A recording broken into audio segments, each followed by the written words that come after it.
Meline Brennan is my name, and I've always been my family's dependable member. The person who answers the phone when someone is in need assists the person who consistently intervenes when regardless. It has been that way for as long as I can recall. Perhaps it's since I was raised in a home where it was all about family, and we didn't possess only enough to keep the lights on, food on the table and on, but we each had my mom and other parents put in a lot of labor. Balancing 2 jobs and my father's expenses, long days spent in construction, followed by me, the youngest of 4 children, constantly attempting to reconcile in a noisy household. Very disorganized since it was packed with. I was taught early on how to fix whether it was beneficial to my brothers with their schoolwork, or as I listened to my sister gripe about I was the boy who broke her heart. They went to, I didn't mind, but I enjoyed being the one who did it. Could rely on whoever could make things improved as I grew older. And I carried that accompanied me to college and became a guidance counselor and devoted my days to hearing about other people's issues and attempting to assist them in finding their way ahead. I believed I was good and I enjoyed it. At the time, I believed that assisting others was my mission before my sister Chloe passed away. Jet's husband was just 12 years old at the time. A young guy who had to grow up all of a sudden way too quickly. And Chloe was losing her husband while trying her hardest broke her. Someone had to take over. Jet did the same, so I did too without even rethink it. He requires stability. And I could initially offer it to him. Was he being picked up by little objects from playing soccer helps him with his homework, ensuring he had the materials he required when Chloe was unable to, but eventually I was at every game more and more. Every parent and teacher participates in the school play. He called me for the conference when the person he trusted was furious when he needed to talk, and I believed I was being helpful.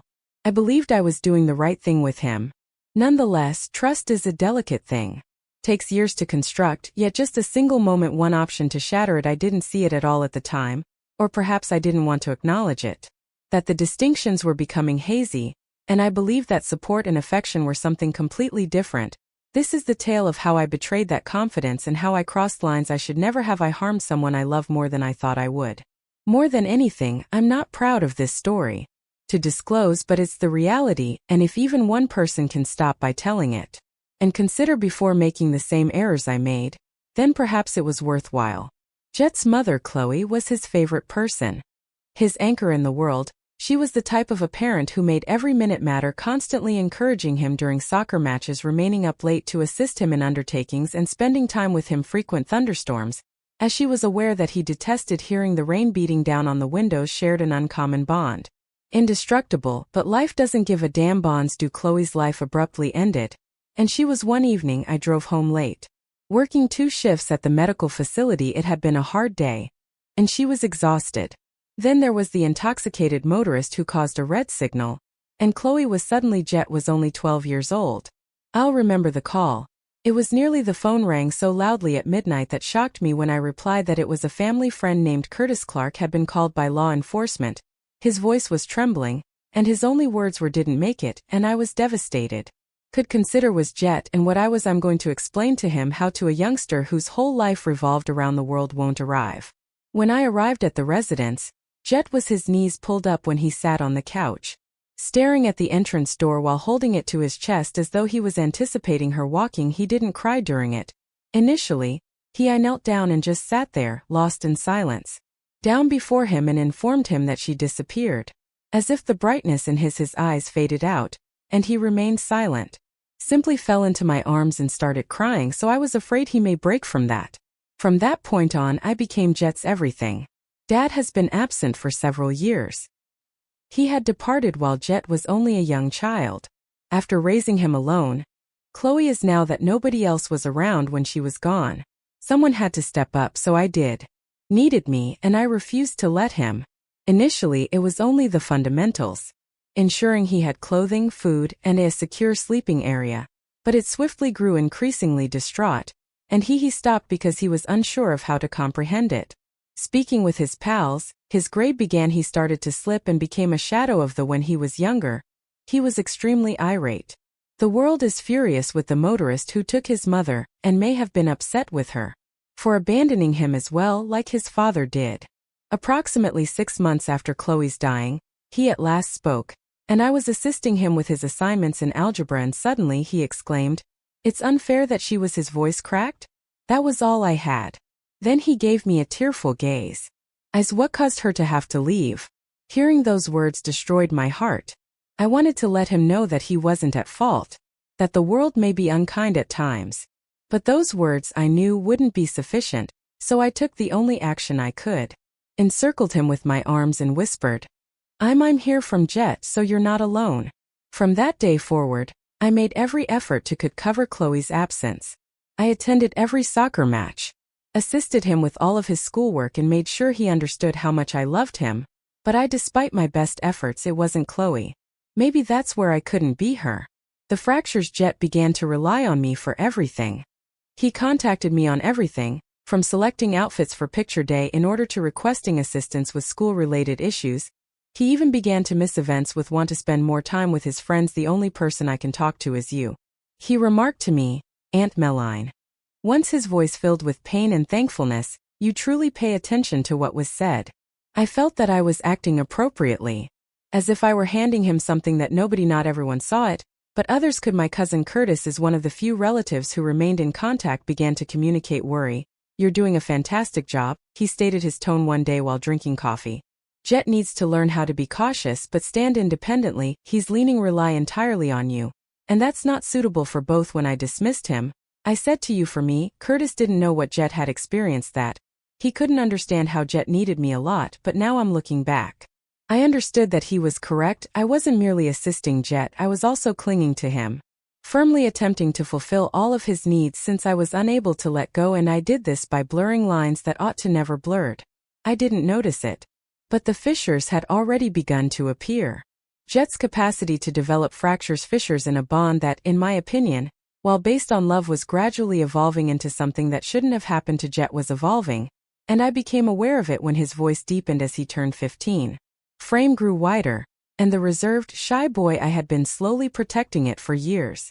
Changing, becoming a new person I knew. Didn't realize that it should have made me feel proud, and it did in a sense, but it also frightened me as he grew older.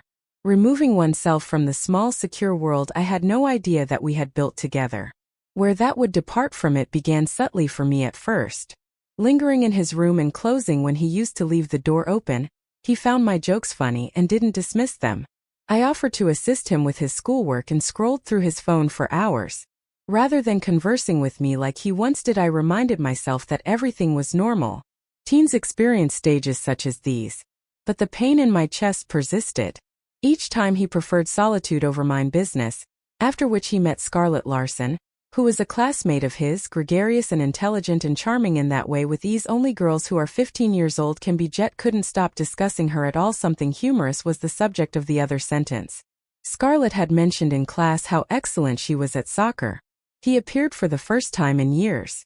Truly joyful, and I ought to have been. I was pleased for him. But instead I felt a tense in my abdomen each time I feel like I'm losing when the name comes up.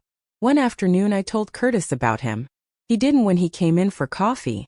Require me. Curtis offered me a lengthy, reflective take a look before answering. Meline, as that's fortunately, Jet is maturing. Supposed to require you less. Although I didn't say it aloud, I didn't concur that I couldn't envision a version of my life in which I didn't need Jet understand who I was before he came along. When it occurred, it was either an accident or I promised myself that, at least, Jet had worked late into the night on a project for school, and I discovered him dozing off on the couch, papers lying about. I went to cover him with a blanket, like if I had done it 100 times, but I paused this time since his shirt had somewhat ridden up, exposing a small portion of his lower. My hand froze and lingered for a moment. Too long of a moment, and something within me changed. I experienced an intense wave of remorse. My chest constricted, but I chose to ignore it. It took him in and proceeded to bed. There were brief instances like that. Little, transient incidents that appeared innocuous at the time, but cumulatively a touch on his that is considerably larger shoulder that persisted for a beat as well. Lengthy remark that seemed a bit too. I persuaded myself that it was personal. Naive enough that I was only being loving, but I knew in my heart better. When we initially crossed the line, Jet had just arrived in the kitchen, sweating after returning from soccer practice. Was worn out yet still smiling from ear to ear. He described how Scarlett's goal was the game-winning one. The room was buzzing with excitement, and I couldn't take his eyes off his face. Was red, his hair was dripping, and there was the way he gazed at me. Something so honest and dependable that it warmed my heart. Race, I'm not sure what got to me. We were smiling one moment, and then I was leaning in and I gave him a short kiss. Just a slight touch of my lips against his, but he froze enough. His shocked eyes widened, and I thought for a second that he would pull away, but instead he made steady progress to his eyes were nearly piercing me. "What are we doing, mine?" he inquired. He held my hand before I could say anything. Withdrew near his succulent lips crushed against mine. Before we were able to understand what was occurring, I was flat on the ground. Jet unblocked his as he was on top of me. Belt in such a hurry as I peeled I wasn't thinking when I took my pants off my waist. No longer, and Jet was not either. Brushed his hand across my left thigh and kissing while slowly moving my fingers to my waist while licking my throat, I let out a loud moan and kept him close. It was my best yes, my experience with Jet was incorrect. I ought to have prevented us, but I couldn't withstand him right then and there. After that everything had changed. We said it wasn't incorrect for us, that it didn't harm someone if no one knew, but in actuality it was incorrect. Knew, and I believe Jet did as well. Persuaded ourselves and accepted the encounter. And it was pleasant until I heard the dialogue between Jet and his best friend they had met at school a few months prior, Bryson. Following our affairs at this time, Jet begun to confide in Bryson. Blackwell was a youngster who was smart beyond his years, constantly providing counsel that appeared much too sophisticated for a 16-year-old. Jet may have trusted him even more than he believed me, and it was obvious to me that beginning to weigh on. I heard them conversing one evening. I hadn't intended to eavesdrop in his room. However, their voices were heard over the slender walls of the. Jet remarked, "I don't know what to do, House." His quiet, full of, "I feel like I can't stop being frustrated, although I am not sure if I want it." Bryson asked, "What do you mean now?" "I feel as though I don't have enough. No longer recognizes who I am. She's constantly, I can't always do everything." "Breathe." "There was a lengthy silence before. "You should tell her," Bryson replied. "Inform her that you need space because this isn't, you know that I can't." "Healthy, Jet." Jet's voice cracked. "I don't want to. I have nothing else to do but harm her, Bryson. You must do this for both of your." Hearing such words, for example, felt like a punch to the stomach. I became aware that I wasn't only harming myself but also Jet as well, but I had no idea how to quit. Was unable to let go of the only something that caused me to feel the entire situation had been tense between Jet and I. Spent some time together.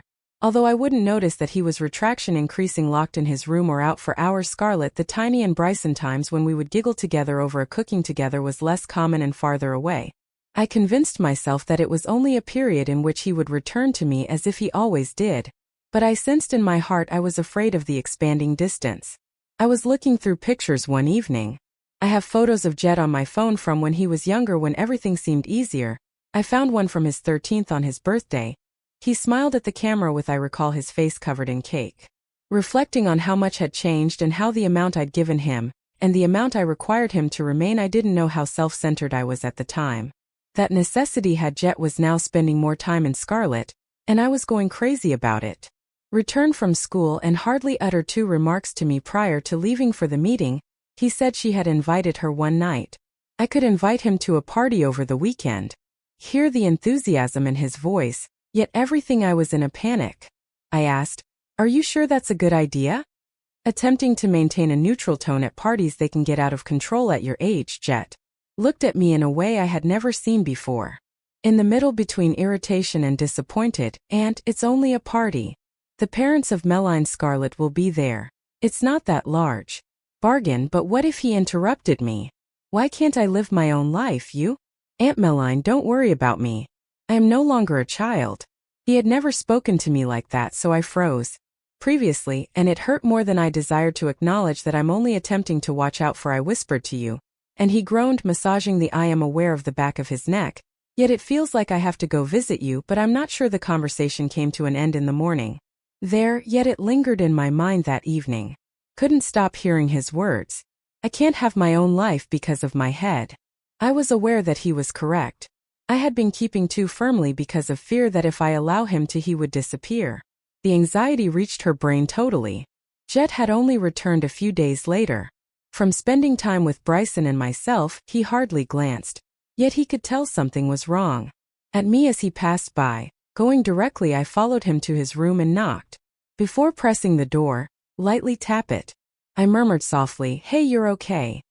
Didn't respond immediately. He was perched on his bed's edge, his hands over his head when he eventually gazed up at me, his eyes full of with something I was unable to locate: hurt, rage, or even fear. "We must speak," he said in a steady, low voice. "All right," I murmured, sitting down, my stomach dropping. "What's in the chair across from him?" Continuing, he inhaled deeply, and for I briefly believed that he may alter his mind, but then he said, and what he said struck me like a blow to the ouch. I'm not even sure how to explain it to you, idea, but I felt unable to refuse. "He spoke to you for a while," his voice shaking as if I had no other option. And I stared at him, and it's destroying me. I'm in shock and don't understand him. I've been looking aside as his jaw tightens, attempting for months to determine why I feel this way, which is why I continue to with tasks I'd rather not complete. And I believe it's because I don't want. "I'm sorry, but I'm unable to accomplish this." His words lingered thick in the air and oppressive. I wanted to inform him that he was incorrect to believe that what we had done had been reciprocal consenting, but I knew in my heart that he was. Yes, I had passed boundaries that never ought to have been crossed, but I was real-time viewing of the fallout after I sat there for what felt like an eternity after he left the room. Felt like hours spent playing back the I keep having conversations in my head. How had I allowed it to come to this point? Persuaded that what I was doing was all right, but the burden of everything was infuriating, and I knew I couldn't bear just the one. Nevertheless, I called Rebecca the following day. Since college, Pina has been my best buddy. Been the only person I could always rely on to be honest with me, no matter how. When I informed her, it was difficult to hear. "You need everything," she didn't withhold. "Must examine yourself closely, Meline," she spoke in a forceful but caring voice. "This cannot be fixed unless you take responsibility." I know I shed a few tears when I heard it all. I'm not sure why, but it's flowing down my face. How can it be fixed? It won't be fixed overnight. But the first step is letting, she replied. Jet go requires time to determine who he's not with you. Therefore you have to figure without his or her words, out who you are. Were like a face slap. But she was. Yes, I had transformed the unfortunate boy into someone else he had no desire to be. And for a few days I detested myself for it. Later, Jet informed me that he required room. Claimed he needed time but wasn't upset to consider processing all of the information heard. I was devastated by those remarks, but I knew they were. Even though it was painful, I had to allow him to depart.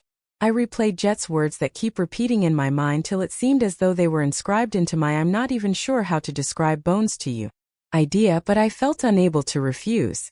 To you for an extended period of time. Each time the weight of my actions increased, choking me. For years, I believed that what we had in common was reciprocal, that I loved him and was supporting him in the how he required, but all I could see now was the extent to which I wanted to put things right, mend it, but when I attempted to contact you, I froze. Is it possible for me to say that would eliminate every phrase since the anguish that I had caused? Insufficient, like attempting to fix a broken dam. I knew I had a piece of tape. Couldn't simply leave things alone. Jet, however, ought to have apologized. He at least merited hearing me take accountability, so I addressed a letter to him.